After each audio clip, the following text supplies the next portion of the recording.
nature of global trade is constantly evolving, as those who study the subject will well know. From the commodity-heavy trade in the early years after the Second World War, through to the invention of the container and the growth of manufacturing trade, and then, of course, with the abolition of capital controls in the 1980s, the growth of financial services, low air travel leading to the growth of tourism, and more recently, and particularly in the last few years, the digitalization of trade as the World Wide Web has gained greater penetration around the world, and technological advances are helping to facilitate cross-border e-commerce. And it's the digital trade that I want to turn our attention to in this episode of Current Accounts.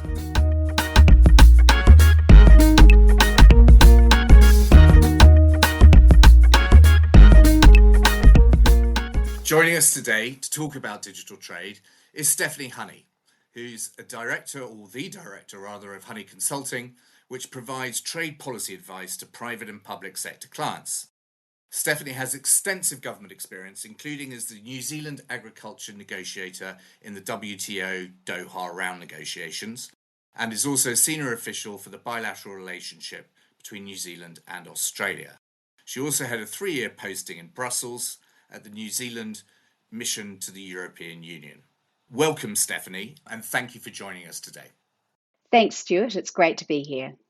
So, given the lack of knowledge amongst most people with regards to digital trade, which probably is lagging behind the reality of the importance of digital trade, can we just start off by talking about definitions? How do you define digital trade, and how prevalent actually is it?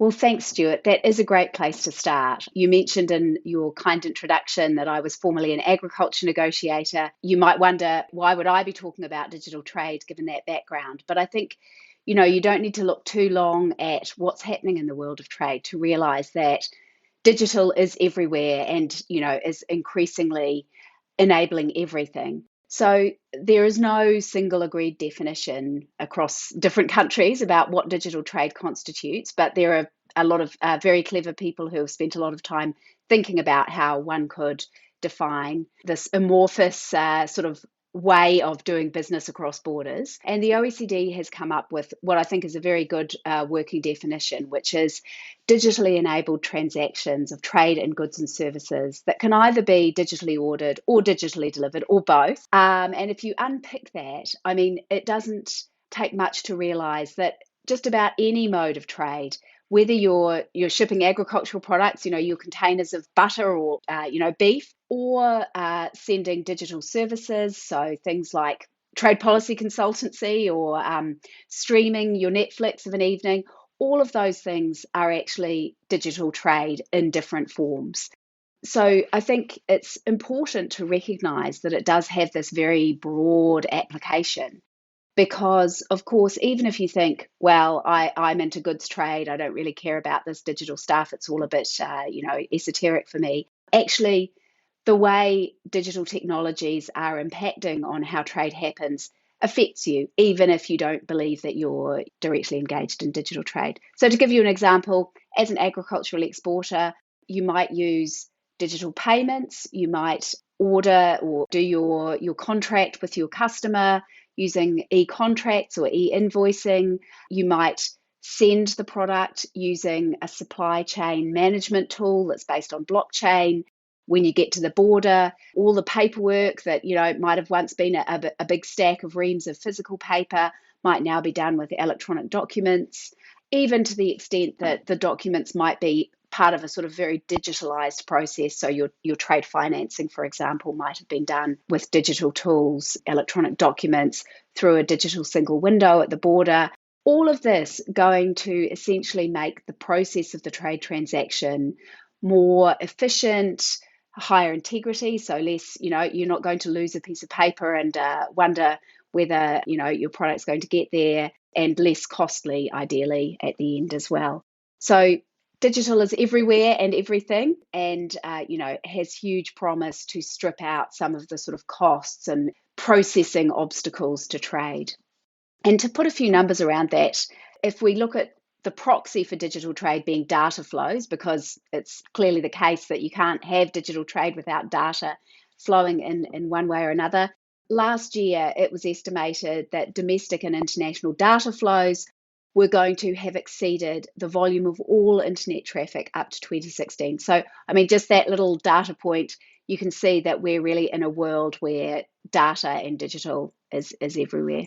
So clearly we have sort of exponential growth in data flows across borders. Is it useful, though, given what you've been talking about there and by way of example, to differentiate between the digital enableization of traditional trade and digital trade in itself? And I suppose the reason I ask that is when it comes to things like taxation and tariff and legislation, free trade agreements, that clearly there is a difference between me using electronic payment systems or electronic invoicing and customs documentation in an electronic form and actually selling across border through a digital means a digital product, such as, say, Netflix, for example? Well, that's a very interesting question. I think to answer it, maybe I'll take a step back and say that the way government officials and regulators are looking at the digital economy really reflects the fact that this has been quite an organic evolution of this thing, digital trade. And so in most economies, there's not really a hugely coherent approach, even within an economy, about how we address these digital trade elements. In effect, a lot of the policy making is happening in silos. So as you comment, what one might do about e-payments or electronic documents is not necessarily being considered or even dealt with by the same people who are concerned with digital services trade, for example. I mean, it's often in the domestic apparatus of government being dealt with by a different department, for example. When it comes to trade, there's a little bit of that going on as well. But I think one lens that it's useful to look at this through is, well, how are governments trying to regulate trade in these digitally enabled or digitally delivered modes? And often what we see in trade agreements is that all those different variations of digital trade are actually often bundled up into one single agreement or captured in one chapter of a broader FTA.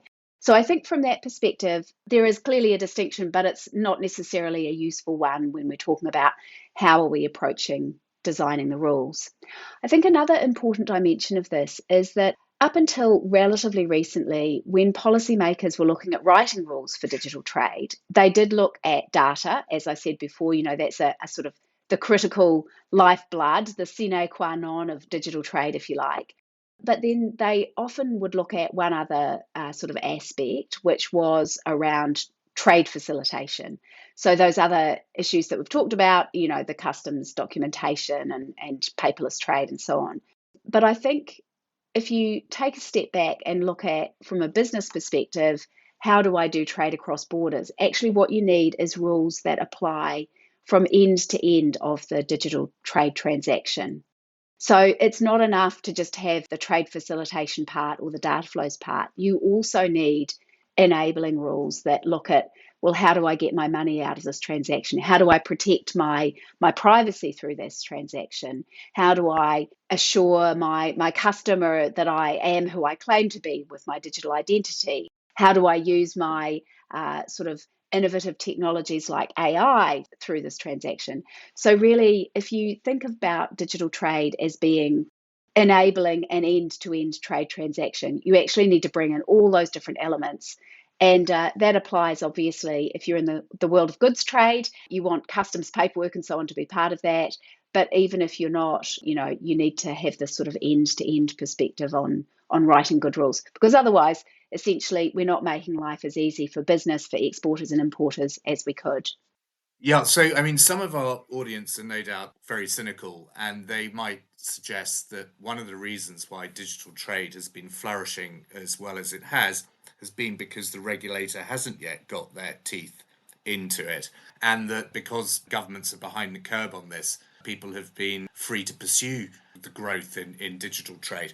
What are the major issues that policymakers are actually concerned about. I mean, clearly we hear a lot about data privacy, but I would imagine that here there is a national security element that is creeping into the thought processes of policymakers, particularly in the light of the fact that there seems to be a growing consensus that data is a hugely valuable resource. The Economist had that famous front page, comparing it to hydrocarbons. So what is it exactly that the policymakers are most concerned about, and what are the sort of stumbling blocks in building a consensus around how things ought to be regulated? Well, thanks, Stuart. That's a great question. Just on your opening comment there about people being cynical, I'm afraid that's rather hard to avoid the longer you work on trade. But I think it's in fact perhaps not just cynicism, but actually quite an accurate reflection of the landscape that we see now. Because of course, a lot of this is relatively new. I think there's often a bit of a cliche that it's rapidly changing and it's all brand new. It is changing. It is relatively new, although we have had now probably 10 or 20 years of experience with it. But I think the most significant part is that there's a disjunct between the timescale of trade negotiators and the speed at which new business models are emerging. And what that has meant in practical terms is that we don't have a lot of regulatory guardrails for a lot of these newer kinds of digital trade or digital tools that can be used in trade. You're absolutely right that data is perhaps the point of greatest friction. It's essential to trade, but it's also something that, has a lot of broader implications. And I think this is where policymakers are really scrambling to respond effectively and thoughtfully to what we're now seeing is the impact of this new digital economy that we all live in. I mean, I think that all of the issues around data are very complicated. We haven't quite got them right. And they really go to the heart of some important questions about, your conceptualization of even society itself, economics, the sort of legal rights and wrongs. And of course, this means that it's very difficult for regulators to design good rules. Firstly, they need to sort out what it is they're trying to achieve, and that requires understanding what the potential impacts are, but then also designing rules that actually are fit for purpose and achieve your objectives is difficult. So I'm talking in a lot of generalities here. Let's bring it back to some hard detail. So a lot of the data rules essentially try to design a governance regime. How is it that data can flow? Where should it be processed? Where can it be stored? And those latter two, processing and storage, for want of a better sort of shorthand, fall under this idea of forced data localization. So a sovereign state, can require that the data be stored and processed in my own country. Essentially, governments are trying to assert territoriality on the internet, which is, if you talk to the internet people, that's quite a confusing concept because, of course, fundamentally the internet is not a respecter of borders. It's a network of networks. It's not really about geography. But governments, of course, see things in a different way. And so what we're seeing in data governance is a lot of emphasis on rules about how data flows, when it can flow, what's sensitive in the data economy. So for example, personally identifiable information is often considered to be sensitive, and there's a lot of rulemaking going on about how do I protect privacy. You mentioned national security, and that's a very significant concern for a lot of countries as well. Particularly, for example, China is very much driven by, it sees cybersecurity through that lens. But we're also seeing, on the other side of that sort of polar view, the United States, which is actually being driven by a lot of its own national security concerns in the way that it sees data flows as well. But there are a bunch of other things that also impact on how data flows. So consumer protection is a really important one. How do I make sure as data is flowing that my consumers aren't being ripped off or, subject to sort of illegal activities or malicious acts? On top of that, there are also, a little bit more dull but kind of very important considerations, for example, around law enforcement. So if there's a financial crime, for example, financial services data can be very sensitive. How do I make sure that I can regulate the activities of financial services providers that might be dealing with my citizens? And, the sort of list goes on. And there are definitely, broader impacts of this that go beyond simply a sort of commercial transaction. And I think that that's where we're seeing these points of friction. It's not just about people doing business and making export returns or accessing new services. There are these much broader ramifications. I think the problem is that we haven't quite collectively as a planet sorted out what it is that, is the optimal way to achieve those sort of public policy goals, if you like. Yeah, I'm very interested in your comment, which sort of resonates that these issues about data go to the heart of one's perspective of the construct of society. There are plenty of people who would argue that their own personal data belongs to them, and if they want to sell it to someone and that person happens to be Chinese, but they offer the right price, that they should be free to do so, and that certainly the data about them doesn't necessarily belong to their own government. I guess at the other end of the spectrum, there are plenty of people who work in government who would believe that, data pertaining to their nationals in aggregate is a highly sensitive piece of information that we've spent many centuries actually trying to prevent potential opponents from getting hold of.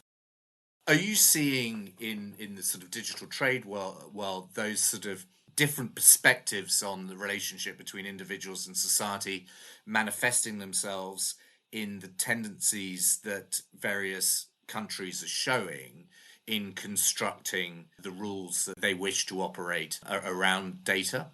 Very much so. And I think we've got quite a concerning sort of tripolar world developing when it comes to these issues around data protection and particularly sort of personal information protection. At one end of one pole, if you like, we have the European Union and to an extent also the United Kingdom that see data, personally identifiable data, as a human right. It's not a matter of, how do we sort of balance off commercial imperatives with protection. It's something that's essentially kind of inalienable. Personal data has to be protected. We've got others like the United States and quite a number of other sort of in the, I guess you could say, more free trade end of things, a little bit more concerned with, well, we, don't need to worry too much about this. There are commercial imperatives to protect privacy as well. The market can take care of that within some broad sort of guardrails. What we need is to make sure that data flows. And then we've also got at another pole the sort of Chinese model, if you like, where the overlay is much more about, I guess, recognizing the power of data and personal information in a sort of societal control or regulatory sort of perspective. But I mean, those are, I guess, sort of three broad sweeping generalizations. Within that, there are a lot of shades of grey. I mean, there are some countries, for instance, in the Asia Pacific, that would see data ownership as, if you create data as a business, it's yours. For instance, in Vietnam, you can see this sort of playing out, the sort of sense that New Zealand might have, for example, that my data is mine and it needs to be protected, is not very strongly in their domestic regulatory sort of settings in this area. But I think, the sort of key consideration when it comes to trade is that in most cases, there is actually a commercial imperative to get this right as well. I mean, businesses need a social license to operate, if you like. If I don't trust some strange company that I see on the internet to protect my information, I'm very likely not to do business with them because I feel like if I give them my name, my email address, my credit card details, I might not, be very happy with what happens. They might sort of sell it to the highest bidder or whatever. So I think a really key consideration of the way all of these digital trade rules are being written is how do we bake in trust to the rules that we're designing? And so there's a lot of work that goes on about how do we design good privacy rules. We've got the EU's GDPR, General Data Protection Regulation. We've got different models that have been developed in the Asia Pacific, the cross-border privacy rules that have been written in APEC, for example. We've got the OECD has come up with privacy principles, lots of different variations on those models. But there are lots of other ways that trust can be built in the digital economy. So through sort of commercial tools like trust marks, through privacy enhancing technologies. There are actually technological solutions to this. All of those kind of work together to build trust. And that's a very core part of the way that policymakers are starting to think about how do we make trade flow? How do we build trust, essentially? That's very interesting. I mean, Stephanie, historically, I think most people would agree that trade has this uncanny sort of ability to find itself being attached to other agendas. So, whether it's a national security agenda or whether it's an environmental agenda, people who are trying to obstruct trade are quite capable of using these agendas to create trade barriers or to try and engineer some sort of commercial advantage under the guise of another agenda. In your observations of the way legislation is evolving around the world, are you detecting a tendency in some parts of the world to sort of use these genuine concerns about data and digitalization to put in place sort of protectionist policies and to try and sort of obtain a sort of mercantilist advantage? Yes, great question, Stuart. I'm very glad you asked me that because, of course, that's the flip side of the comments that I was just making. And going back to your earlier remark about cynicism, I mean, it's really a case of sort of old wine in new bottles in a lot of this space. The bane of traditional trade has been these non-tariff barriers, disguised protectionism, or sometimes overt protectionism. And unfortunately, the digital economy is not immune to that. So we are seeing definitely, a lot of scope for people to use digital trade rules for protectionist purposes.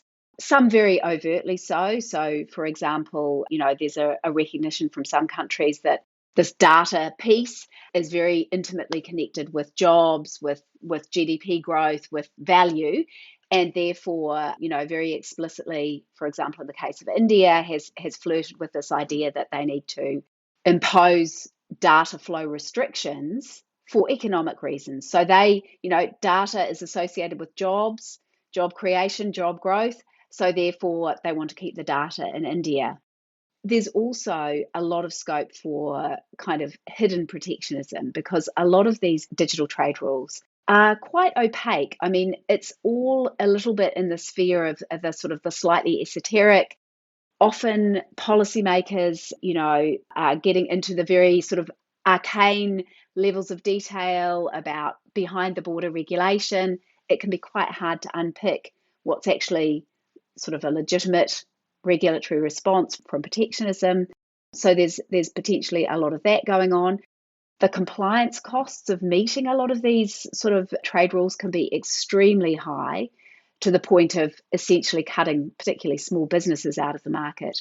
But I think there's another dimension to this, which is some of it is not deliberate.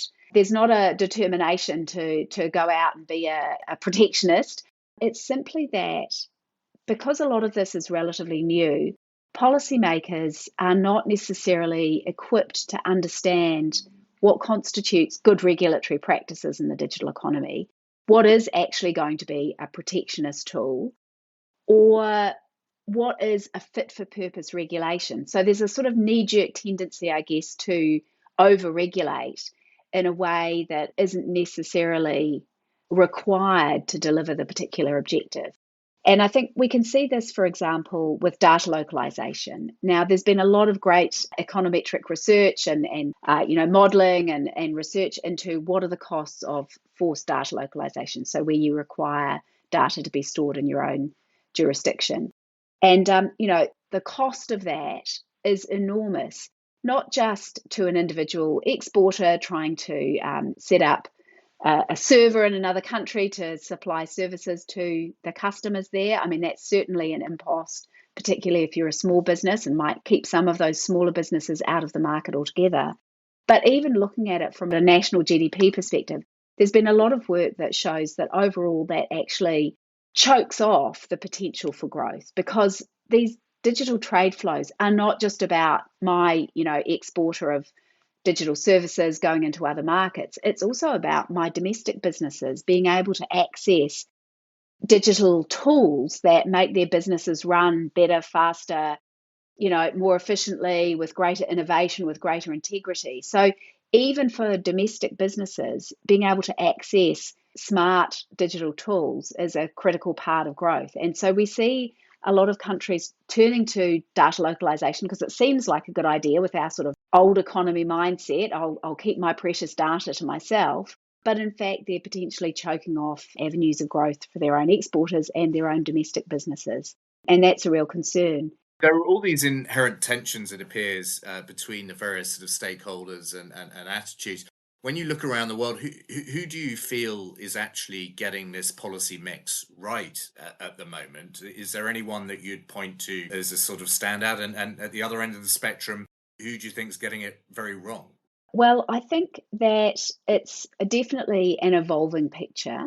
And, there have been a lot of great minds turned to getting this right, but I wouldn't say that collectively we've actually reached the nirvana of good digital trade policy making yet. But I think one really important group of countries that are looking at these issues, ironically, the small guys, including New Zealand, but also very prominently Singapore, but a number of sort of smaller and middle-sized countries, particularly in the Asia Pacific. So I mentioned New Zealand, Singapore, but I would also count in that group Australia, to some extent Japan. I mean, that's obviously a much larger economy. Some of our Latin American friends, so Chile, for example, and more recently, actually, the United Kingdom, not an Asia Pacific economy, although obviously now a member of CPTPP, so, de facto Asia Pacific, I suppose. But, these countries are not the big giants in this digital world. They're not the US or the EU or China, but they're very motivated to create a good enabling environment for their domestic businesses and for their exporting businesses through good digital trade rules. And I think they are doing a lot of really interesting work in designing new trade policies for this sort of new world of cross-border business. And they're doing that through these new digital economy agreements. The sort of poster child for it is the Digital Economy Partnership Agreement between New Zealand, Singapore, and Chile. But there are a number of other very sort of deep bilateral DEAs, digital economy agreements, between, for example, the UK and Singapore and Australia and Singapore, that really try to write more agile, responsive, and collaborative ways of designing good digital trade rules. I think that, it's very hard as a former trade negotiator to criticize the regulatory response because, it's just a fact that trade negotiations take time. There's a certain rhythm and theatre and expectations management process in them. So it's hard to do them quickly, but equally, because the landscape is changing very quickly, we actually need a more sort of agile model for regulating these things. And so what these new digital economy agreements do is try to create a platform where like-minded countries, but also other countries that might not be like-minded, can actually come together, have the frank conversations, think about the best sort of rules for these new technologies and new business models and design them that way. And I think just one really important point that's often lacking from this conversation generally, not in our podcast, but around the world, is the fact that it's not enough just to write rules with your friends. And I mean, I think we see a very strong tendency from the United States in particular to design rules for itself and its allies in this space.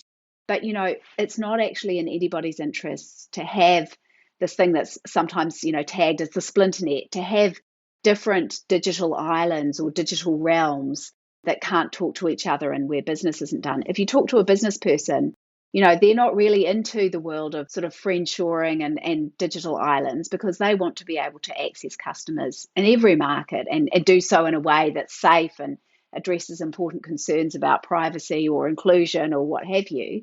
So really, I think, it's on policymakers to be able to try and write rules that can apply across any kind of border that, is able to foster interoperability and global economic growth and integration, because that's going to be best for everybody. I think a really important part of this discussion that's also often overlooked is where are developing economies in this? The sort of more advanced economies like the UK or New Zealand or Singapore, we can write our rules, but there's a lot of the world that's not in that that sort of more sophisticated digital economy space, but they need to be able to participate too, or we're going to see this sort of widening digital divide where they fall further and further behind the sort of modern economy and growth opportunities that offers. Really interesting thoughts there. I mean, because what had been going through my mind as you were talking about the sort of tripolar approach and the sort of various digital kingdoms that are emerging through a different approach to regulation was that, here we have the sort of World Wide Web and the digitalization of trade, which should be such a powerful force in bringing people together. And yet, actually, it seems to be sort of potentially splitting the world asunder along these different sort of silos and approaches. But your final thought in your last comment there about businessmen aren't interested in friendshoring, they're interested in selling to everyone who wants to buy their product. How realistic do you think it is to think that, China, with its sort of Great Firewall and its concerns over national security, its surveillance culture, the heavy censorship of the internet in China, the fact that many social media or electronically delivered products are simply not available in China because they've been banned, that China could be incorporated into a multilateral framework for digital governance? I mean, it strikes me as being wishful thinking, perhaps. Well, that's another great question, Stuart, and a very topical one. We have seen a few sort of countervailing forces in China over the last year or two, I would say. At the domestic level, there's been quite a lot of digital trade policy making over the last few years that is now sort of coming to fruition. We're starting to see new laws around cybersecurity and personal information protection and so on being implemented. And to be quite candid about it, a lot of those are going in a sort of a relatively more inwardly focused, restrictive direction, very, very clearly. At the same time, though, we've seen China be very explicit about its desire to participate in global trade rulemaking in the digital economy. And, it has applied to join that digital economy agreement that I mentioned earlier, the DEPA, the Digital Economy Partnership Agreement. It's applied to join CPTPP, which has a very sort of liberal free trade, if you like, digital free trader kind of perspective on data flows. So, I think there's very clearly a tension there. I think what is clear is that China won't succeed in joining either CPTPP or DEPA with its current digital policy settings, but also it's indicated that it is very, interested in being part of those. So perhaps that may see some modification of its approach. I guess a cynic might observe that, maybe there's a sort of broader strategic sort of play going on, and maybe some of this is just for show. But I think it's clear that China is looking pretty seriously at this. But I guess the most sort of optimal model would be that we could come together globally and design a global rule book for digital trade. And there is a really important negotiation going on to that end, which is the joint initiative in the WTO on e-commerce. So, there's a lot of jargon there. This is a sort of a group of 88, I think it is, 86 or 88 economies or WTO members coming together to negotiate a set of rules for digital trade. And that's been co-led by Australia, Singapore, and Japan, three of those economies that I mentioned earlier that are very creative thinkers on digital economy trade. And that's made a lot of progress. They're aiming to finish this year. I'm not sure if they'll make that, but there's a lot of intense effort going on, building out not just the data rules, but also those other important rules, which also feature in digital economy partnership agreements around the broader transactions, so e-payments, digital identities, AI, and so on. I think it's fair to say that will probably end up with pretty weak rules on data flows because of the large diversity of economies that are part of that, including China, but including at the other end of the sort of spectrum, if you like, the US, the EU, all the little guys in between, like New Zealand, and quite a number of developing economies as well. So we may end up there with a sort of modus vivendi on data that perhaps leaves quite a lot of policy space for countries to do essentially what they want to. You'd have to question whether that's what impact that has in terms of allowing trade to keep flowing, if people are actually able to reach for the sort of protectionist measures when they feel so inclined. But, maybe that's better than nothing at all. I guess it's sort of moving us in the right direction ultimately. But, the first best would unquestionably be, from a business perspective at least, that there's a sort of global rule book for this important part of the economy. And I think over time, we're seeing more and more digitalization of everything to do with trade. I think in a way, actually, in a few years, we won't be having these conversations about what is digital trade because everything will be so digitalized. It will be a kind of a misnomer to talk about digital trade because it will just be the way we do business. So in that sort of future casting, obviously we need a good set of rules for that. And so I think it's really important that that WTO joint initiative gets to a good conclusion. I'm a New Zealander, so I want it to be an ambitious conclusion, but even just a sort of setting a ground floor for digital trade would be really valuable.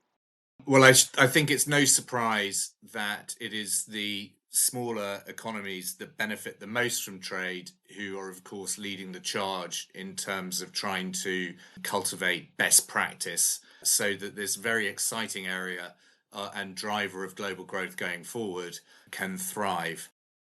So one of the most striking innovations that people have been talking about in the last couple of months or so has been this growth in usage of ChatGPT and AI engines. And it's quite extraordinary the speed with which these engines have gained users. I mean, I've seen some statistics the other day that was suggesting that, AI usage now has achieved levels of penetration that it took mobile phones multiple years to achieve. How do you see AI influencing digital trade going forward? Well, that's a very important question. And I think we're starting to see the early sort of impacts of AI already in trade. And obviously, over time, I mean, if we'd been recording this podcast a few months ago, we wouldn't have even mentioned ChatGPT. But now, that's increasingly ubiquitous. It's a very important tool potentially for trade and other forms of AI as well. It's a critical question for some of the other things we've been talking about, data, because of course, to generate AI models, you need lots and lots of data and continue to do so. And some of those other issues we've talked about how do countries regulate data flows and control data and access to data, are very pertinent to the design and implementation of AI. So if we assume that we'll see a lot of AI in trade and that they need data to develop, you would assume that we'll also need good trade rules around AI and data. But unfortunately, other than in these new digital economy agreements, we're not really seeing policymakers writing rules for AI. So a lot of the sort of major mega regional FTAs in the Asia Pacific, so CPTPP or the Regional Comprehensive Economic Partnership or USMCA, don't have any rules about AI, but increasingly we are likely to need that. And so the trade rules have a real impact on innovation, uptake, governance of AI, but at the moment we don't have any rules at all. So I think that that's another important dimension of this picture. We really need to think about ways to put in place good regulations for ethical, responsible AI that is an enabler and a positive force rather than the opposite. Stephanie Honey, thank you very much indeed for joining us today to talk about digital trade, and I'm sure we'll be hearing a lot more about it in the future. Thank you. Thanks, Stuart. It was a pleasure being here, and I think it's an important conversation for everybody. So really appreciate the chance to have a chat to you.